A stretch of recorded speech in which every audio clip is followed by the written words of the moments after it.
I see some good mid-century right through the windows. We are here in Eugene, Oregon, and we're gonna visit a few stores that we've been hearing about for a long time, but we've never been to.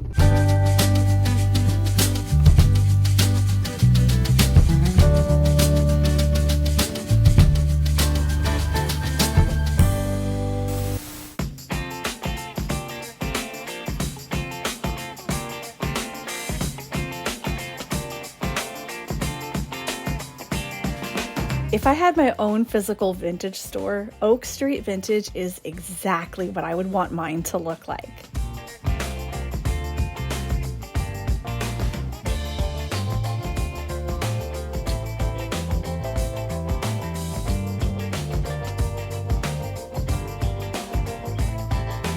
This store is packed wall to wall with designer mid-century mixed with very cool, unique, one-of-a-kind folk art pieces.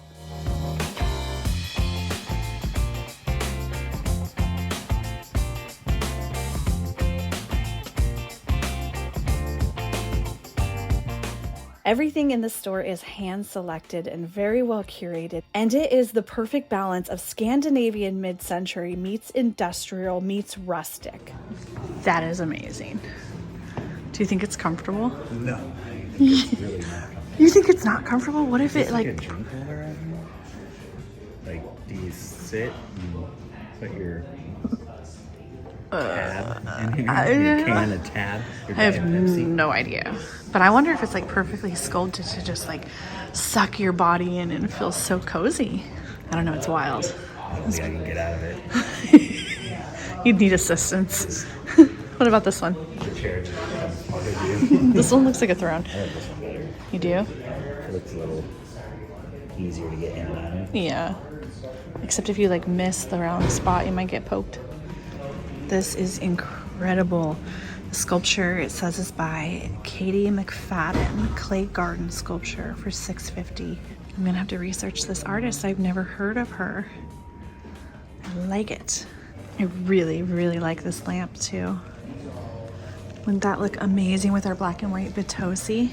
Although we don't need a lamp in the kitchen. That's pretty fantastic. 1960s Italian ceramic lamp, $2.95. That's amazing. It's like Gainey heaven over there. Every color. Wow, this is impressive. This place is impressive. I've never seen this many Gainies. Look how big this one is. That's amazing. I like the blue color. No, I actually want all Italian leather, so no wood. It's gotta be Italian leather? Yeah, it's gotta be Italian leather. I'll wait 5 years if I have to. I'll find them. Have faith in me. Oh man, we could have matching thrones. This one definitely has a drink holder. I did say that I wanted more natural, organic elements in our house. No thanks. They're cool, but not for us. Hey, no kidding. This is just like the piece that I got in California. We're gonna have to look this up and see if it's the same artist. What does it say? Wendell H. Black 58 by Elaine? I don't know. Okay, we're gonna have to do some research. I'm gonna take a picture of this because I think that's by the same artist as my piece. I love this tripod lamp. It's the perfect balance of having the wood with also the wicker. Gorgeous.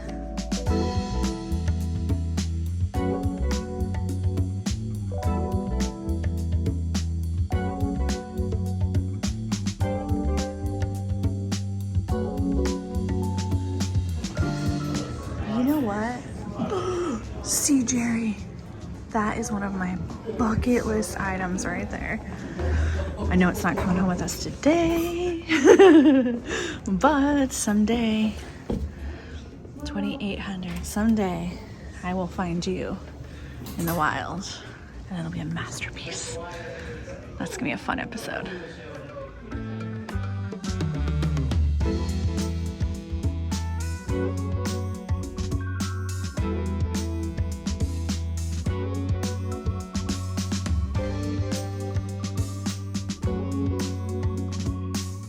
This is what I have been told to look for the authentic Italia Festivo. Look for this. The little points, the seam. Well, Oak Street Vintage was fantastic. That was probably one of the best mid-century modern stores we've ever been in. I would say that there's not even a store like that in Portland that has that much designer, high-end mid-century modern all in one store. So I kind of felt like we were in an awesome LA shop. And we unfortunately didn't buy anything just because of the price point, but those items are worth it. They are designer, high-end, and you just don't find them every day. And the majority of those items were in mint condition, which is just amazing. Now we are headed to Goodwill. We're gonna check out a couple Goodwills here in Eugene, and we haven't been to this area and to the Goodwills in Eugene since our very early days of picking. So we are talking almost a decade ago. So who knows, we haven't been here in a long time. I'm not quite sure what these Goodwills are like these days, but we're gonna go check it out and see what we can find.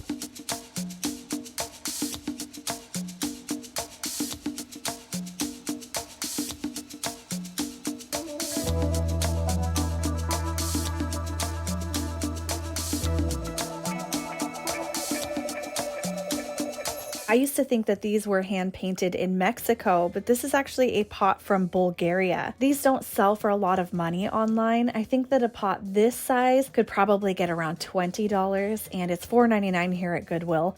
I'm not going to grab it, but I just wanted to tell you because for the longest time I thought that this was Mexican pottery, and it is not. It is from Bulgaria.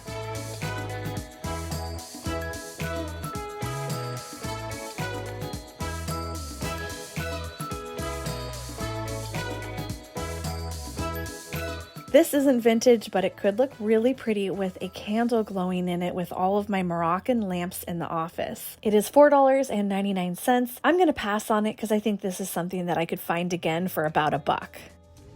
This is funny. These are the same plates that I had at our tiki party. They're made out of little renewable leaves, and they weren't the cheapest things in the world, so I'm almost tempted to buy them here for next year's party. Then I also feel like I might have to clean them because they were at Goodwill and some of the packaging is a little bit opened. This is a modern made vase in the style of the Italian Bitosi pottery that I love and collect for my home. One of the coolest parts about touring the Bitosi factory in Montelupo, Italy last year was that our guide showed us how they hand stamped each of these little symbols into a repetitive pattern. That is why I don't like to pick up these factory made vases, and I hold out until I find the real deal. If you are patient, you can find an authentic 1960s Italian vase in a thrift store. It just takes a lot of patience and persistence.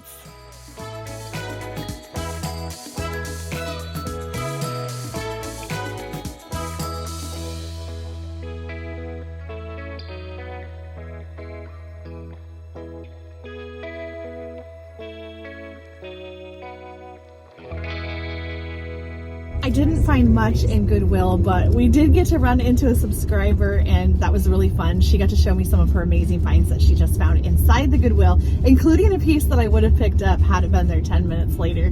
But it was really cool. She collects Fiesta ware, so she got to show us what she found, and she was very excited, and that always makes it fun when we get to see other people's finds in Goodwill. Sometimes in Goodwill, everybody's so serious, you know, everyone's focused on what they're doing, and it's fun to see people celebrate what they're finding in there.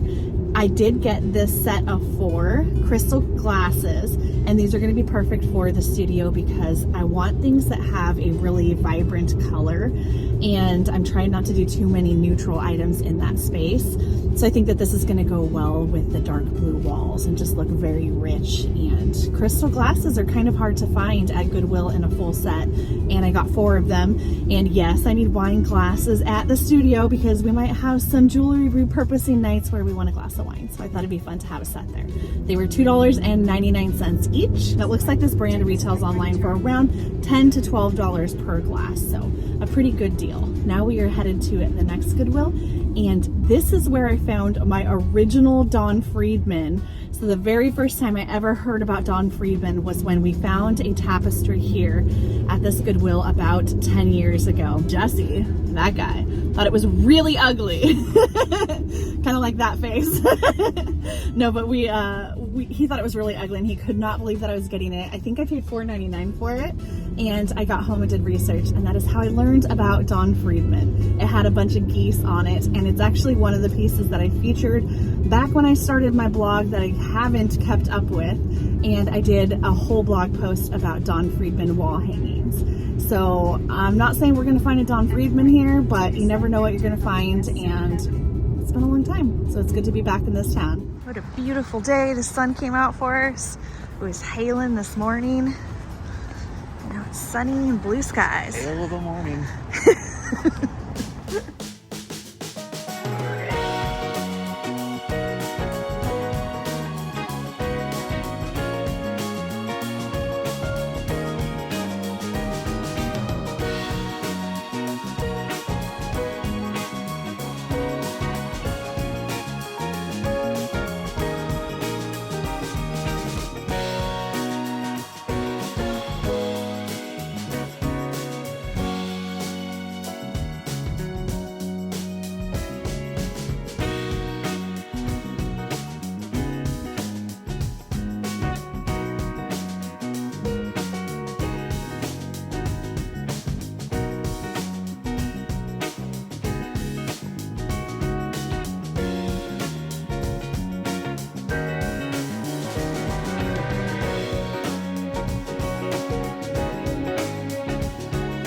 Well, I was getting excited about this pair of candle holders, even though they are $9.99 each. But sadly, this second one here has a very large chip in it. I would buy just the one by itself, but I feel like I shouldn't separate this pair. Maybe somebody else can repair it, or they don't mind if they have it in their own home and they can just turn it around. I do that all the time with pottery that has a small chip in it.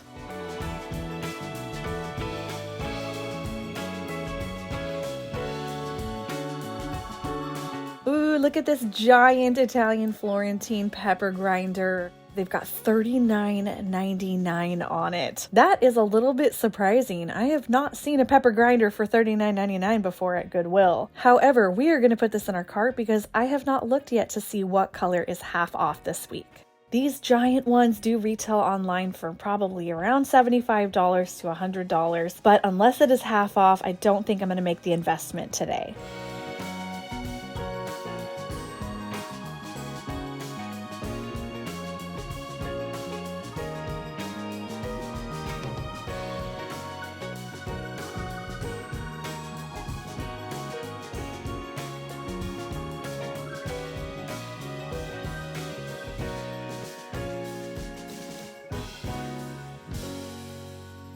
This looks like it could be a neat wooden basket. The shape on it is fantastic, and they've got $9.99 on it.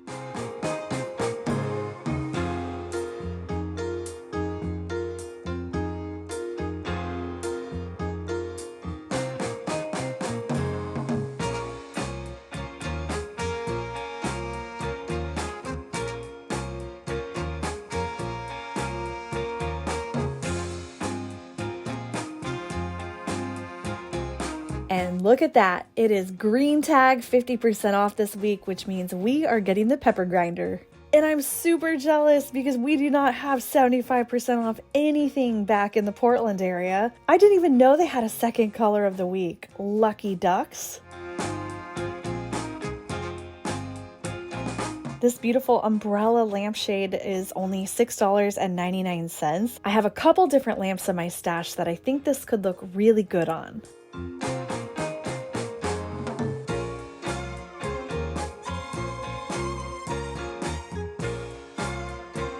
And I am also going to grab these two small wooden lamps for my sister's bedroom makeover. And I'll tell you a little bit later in the episode what I'm thinking of doing with these. Another thing I need for my sister's bedroom is a good matte black curtain rod. I've already got the curtains. In fact, I have two different options, but I have been looking for weeks for a matte black curtain rod. So this one is only $12.99, and it even comes with the hanging hardware. I am not taking on any furniture project pieces right now because I've got so much going on. But man, every time I see something that I wish I could transform, it just guts me inside. I know exactly what I would do with this one. I would remove both of the end magazine holders. I would paint it a beautiful color, and then I would switch out the hardware for a whole bunch of little lion head door knockers. If only I needed a giant coffee table in my office area, this would be perfect.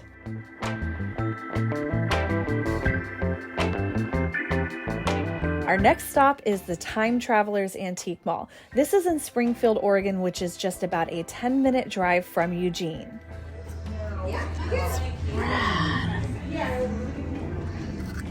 The Seahorse King, rising from the foam. Oh man, this thing is cool. It's got a whole history.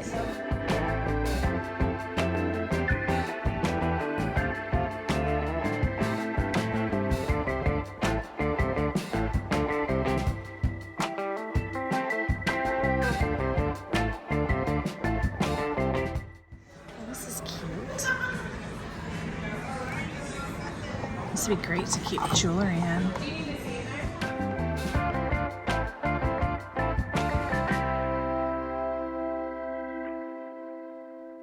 My heart just skipped a beat because this looks like a Ted DeGrazia painting. But now that I'm looking at it up close, it is painted on a board, not on a canvas.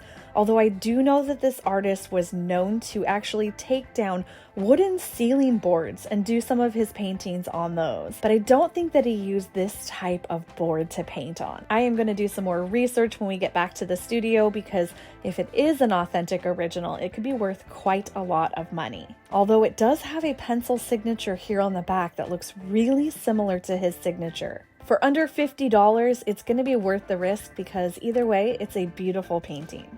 This is a fun piece of pottery. It is only $10, but that is because it has a very large chip on the bottom. But I've got a thing for pottery with faces on it, and it's got a really cool shape, so we're going to get it and see if we can repair that. You will be Quantum Leap. All right, time Quantum travel Leap. movies. Yeah. Perfect, thank you. You're welcome. Look at what kind of magic is hiding right here. That is 1970s perfection. Okay, we need to try that on.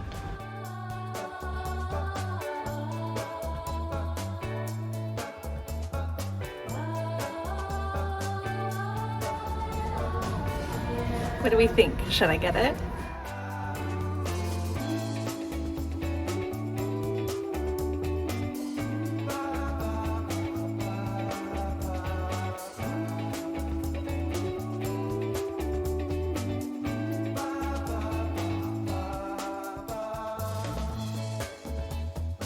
This vintage mall is massive. It looks like they probably have over 100 different vintage dealers. They've got everything from real antiques, primitive, mid-century, 70s boho perfection. And then here in the back, they've got more playful things. They've got comics, they've got games, they've got vintage little figurines. And they even have an entire side of the store that has a lot of vintage clothing.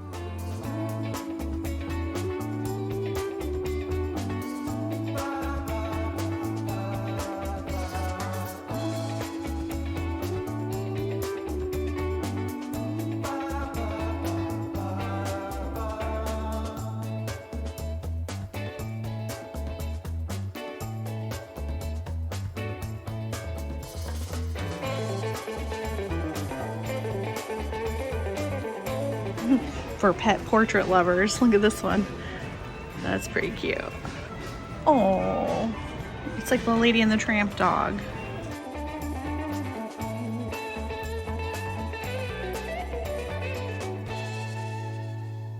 I want to thank Hungry Root for sponsoring today's video. In these upcoming months, life is going to get really busy for Jesse and I. But even with being busy, it is still important to me to not be eating out every meal and be cooking at home with healthy groceries. Hungry Root is a tech-enabled grocery service delivered right to your door that's personalized to your lifestyle and taste. And here's a little bit about how Hungry Root works. You start by taking a short fun quiz before signing up, and you share things like how you like to eat, your dietary needs, your goals, whether it's eating more plants, discovering new flavors or recipes, or saving time and money in the kitchen. Hungry Root then sends you personalized weekly deliveries filled with healthy groceries, along with super easy 10-minute recipes. You can easily edit your weekly deliveries and choose exactly what you would like to receive, or if you are like me and you just want it made as simple as possible, you can let Hungry Root choose for you. One of the things that I love about Hungry Root is that I'm always learning about new products out there that I've never seen on a shelf before. Once your delivery arrives at your doorstep, you can mix and match the groceries with what is already in your fridge, or use the easy recipes that Hungry Root has put together for you. The more you shop and cook with Hungry Root, the more the personalized engine learns what you like, which will mean less time planning, shopping, and cooking,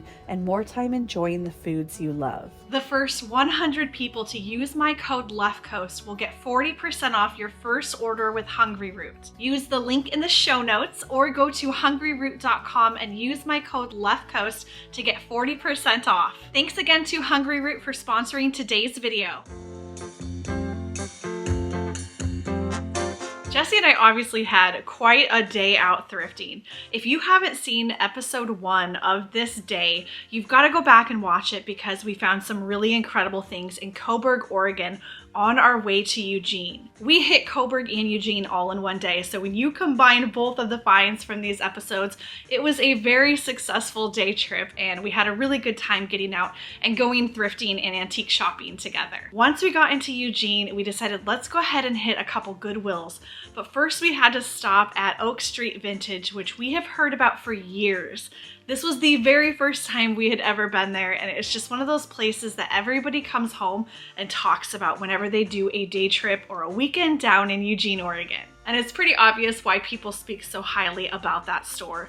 They have such a high-end designer curated selection, and it was just so much fun to walk through that store with Jesse and dream about all the pieces we hope to find. So I always recommend to anybody who is starting out as a vintage reseller to go to antique stores of all levels. So go to an antique store that's gonna have bargain prices, but also go to high-end shops, because that is where you're gonna actually see and touch and look at the designer high-end pieces. You're going to be able to see them up close, so you're going to know if you come across a knockoff out in the wild. My favorite thing from today's episode has to be what I'm wearing. This amazing 1970s suede poncho was made in Mexico, and I just love it so much. I feel like it really fits my personality, and I'm excited to wear it this spring. It fits perfect where like it doesn't make my shoulders look ginormous because I have pretty broad shoulders, and it also is a little bit restricted, but in a good way. Like I don't feel like I can't move, but I also feel like it's not too oversized. I would love to know what you think if you are someone who likes ponchos. I've had a few ponchos in the past that were made out of wool that were really oversized, and I felt like I was wearing a blanket when I went out in them.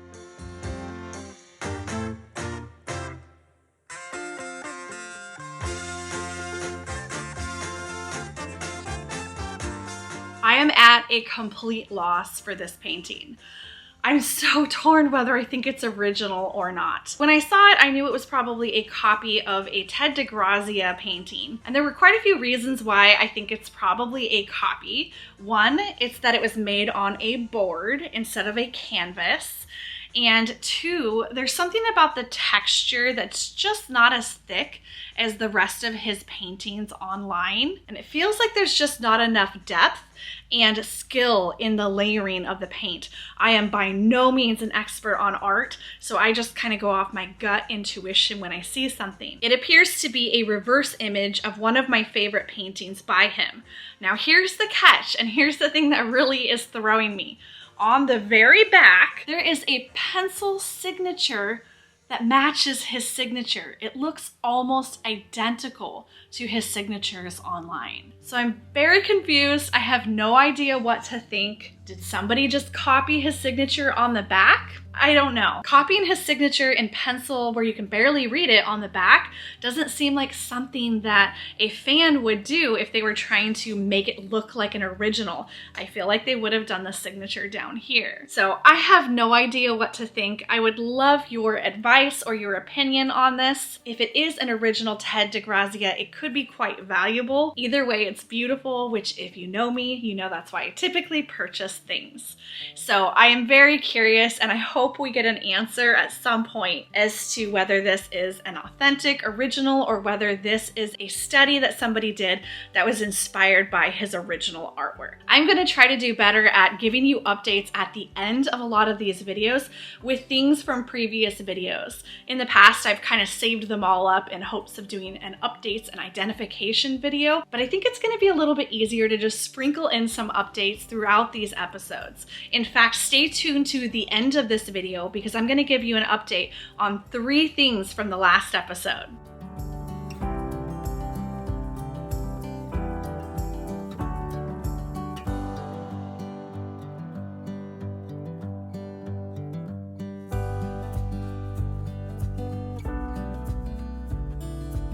I kind of have quite the theme going on in our front office, and right now it's medieval looking lions. So I've got my amazing folk art lion chairs that I purchased from Poppy & Dale Vintage a few months back. I have a beautiful lion art piece from the 1960s that I got at the Oregon coast in Lincoln City, and I will have a few more lion things sprinkled in throughout the room, including some hardware, which I will show you in an upcoming episode. But I wanted to get this lion because it's already ready to hang on the wall, and I like my gallery walls to be a mix of a lot of different things, not just framed art. So oftentimes I will include a mirror, I will include a wall hanging, something that has fabric, maybe something that's brass and shiny. Even wall pockets that are made out of pottery are a great addition to a gallery wall so that you don't just have art. This is obviously still a work in progress, but here are the lion chairs. And then I just have this one painting hung so far because I still need to do a second coat on the blue wall. But there is my lion. You can see I kind of have a theme going. So this whole wall is going to be a gallery wall, and I think this is going to look great in it. Tie in my love of lions. More of an obsession than a love.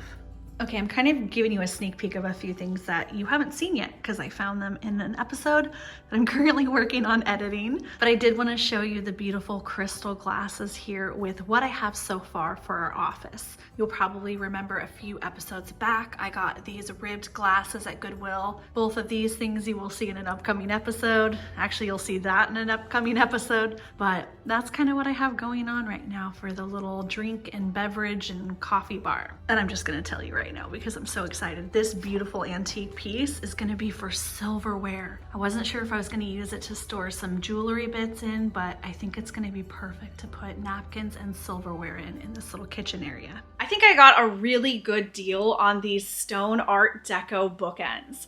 They're beautiful. They're made out of multiple kinds of stone. They're nice and heavy. I got the pair for only $25. These are very old bookends, close to 100 years old. So even though they had a few faint chips, that didn't deter me from them. I am all about things that are not perfect. I always say wabi sabi for a reason. I believe perfectly imperfect is a good thing to be.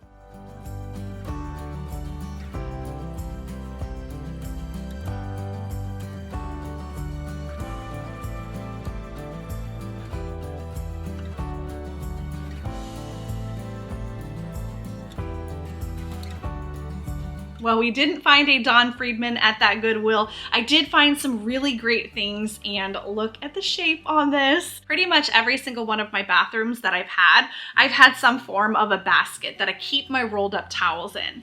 And that is personally what I would use this for. But honestly, it could be used for a lot of things, including a fruit basket. This would look awesome on an island with a bunch of fruit in it. Now that I say that, I might want to keep it. I was planning on selling this in my next sale. All right, we're gonna take this home and we're gonna see how it looks with a bunch of fruit piled in it because I might possibly change my mind. I'm sorry. So this is what I've been using for a fruit bowl for years now. I found this at a thrift store for I think $10, long time ago, but I kind of like this. Does it look out of place? I don't know, I like the old one. You like the old one? Yeah. It's almost like this one's trying too hard. Brings me comfort. This brings you comfort? Yeah. It's Aww. like old times, like. Classic Caldwell's. Yeah. Well, there we have it. Jesse says he likes this one. I was kind of leaning that way. I don't know. I'd like your opinion too. I'm gonna go with Jesse because I have to live with him.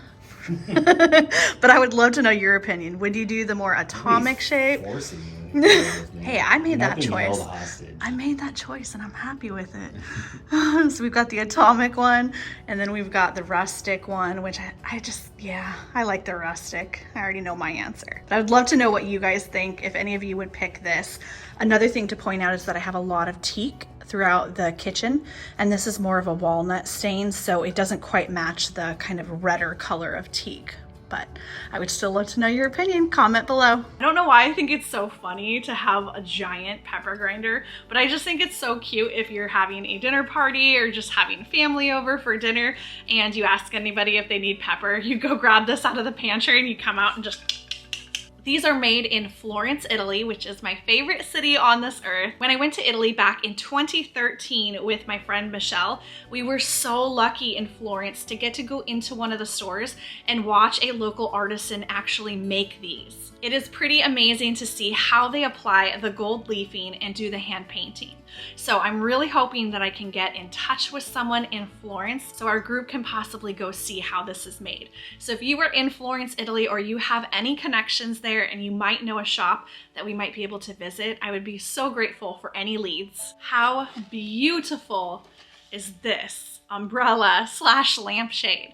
When I first saw it over with the electronic stuff, I thought, oh, how clever, somebody put the umbrella over there thinking that someone might use it as a lampshade.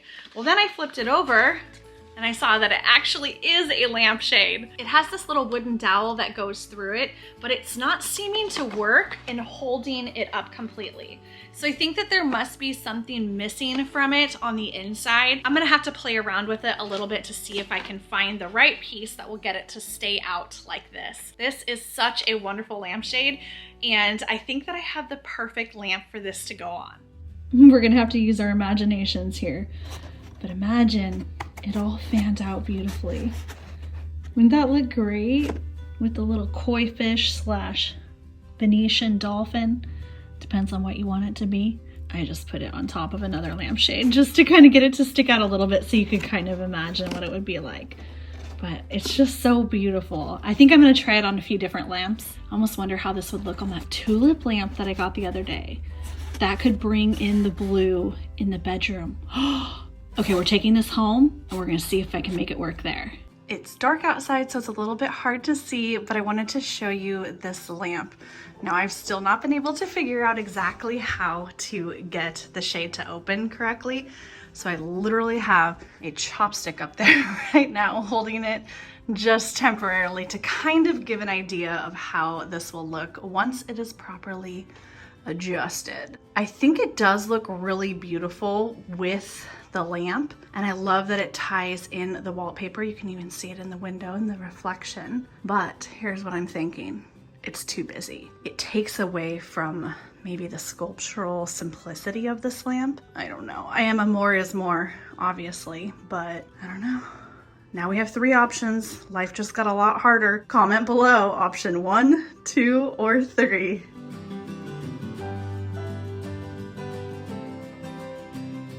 Speaking of lamps, I picked up these 2 lamps for $4.99 each. They are identical in shape and size, but obviously the wood color on them is a little bit different. Now, I am thinking I'm gonna use these in my sister's bedroom makeover, which is almost finished. I've actually been looking for some really small lamps for that space for about 2 months now at thrift stores, and I hadn't come across a pair that I liked enough to purchase. I needed something really small, and you'll see why in the makeover reveal, and I think that these are the exact size that I needed. And I just need to get 2 clip-on lampshades for the top. So stay tuned for that upcoming episode here in February, and you will see what I end up doing with these. Does it look awkward? Am I like kind of awkward the way that I'm moving because my hands come out so low down here? I don't know, maybe this isn't the best for hauling in. There was no way that I was gonna leave this beautiful piece of pottery behind, even though it has a very, very large chip. It was only $10 and they had on the tag that it was made by a local Eugene potter. I wasn't able to find anything in any of my research online about this artist, and I am going to attempt to repair and fill and paint this giant chip. To me, it was a no-brainer to get because I have a lot of broken pottery in my house and I don't typically sell broken pottery, but I have no problem putting it in my home, especially if it keeps it out of a landfill. And the backside is so beautiful as it is, and you can't see the chip from the back. So even if I'm not able to repair this to a level that I feel like is good enough, I can still turn it around and enjoy it.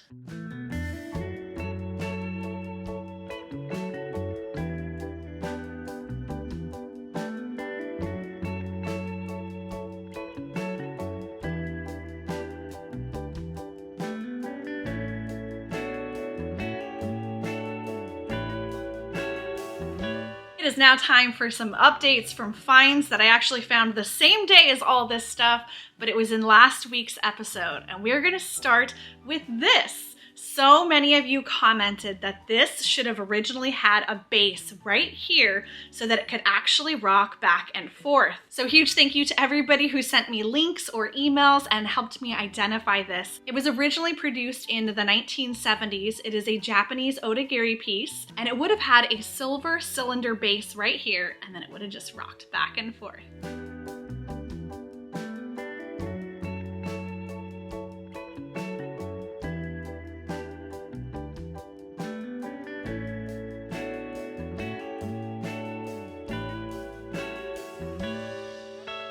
Next up, we have the beautiful 1940s rooster lamp. This used to be a lamp, and as soon as I saw the first comment come through, I was like, duh, that's why it had the wide base at the bottom and the tiny little hole at the top. So it would have had probably a brass rod coming out of the top, and it might have been set on a wooden base. I'm not quite sure. I've never seen the original, but I thought that was great that so many of you knew that this used to be a lamp. Since Jessie is so amazing and talented at rewiring things and making lamps from scratch, I considered turning this back into a lamp before selling it, but then I remembered I have too much on my plate already, so I'm gonna go ahead and sell it as it is. It can be used as a vase or a candle holder, or if one of you has the skill and the time, you can turn it back into a beautiful lamp. I saved the best for last, so sadly I don't have an update yet from the museum on whether they will accept this donation. This is a Peruvian tupu pin, and it was used to hold shawls together. And typically there would have been two of them, one going this direction and one going this direction. So after I Googled this when I got home and I learned about the history of this piece, I then came across this book. This book has some incredible history and information in it, so I wanted to share it with all of you. It's called The Colonial Andes Tapestries and Silverwork from 1530 to 1830 by the Metropolitan Museum of Art. Typically what happens for me is I will find a specific piece, like the tupu pin, and I go down this Google wormhole learning about its history, and it opens up this whole other world and whole other culture of items that were made back during that period of time. This is how over the last decade I've accumulated the knowledge that I have. There's still so much to learn, and every single day that I go out vintage shopping and thrifting and posting things on YouTube here, I am learning more. I'm not an expert in vintage or antiques or in any specific genre. I always say I know a little bit about a lot of things, and this is how I find that information out. One of the questions I get asked all the time is, how do you know what you know? And this is the answer. I go to a store, I find something that I think is cool, whether it's at a thrift store or a vintage store, I buy it, and then I start doing my homework. As with most things in life, nothing comes easy, and you have to invest a lot of time and patience, but over time, you really will learn so much, and it's just an honor to get to learn about these historical pieces. Well, that wraps up today's episode and our Eugene trip. I hope you had fun hanging out with Jessie and I and getting to see the treasures that we found.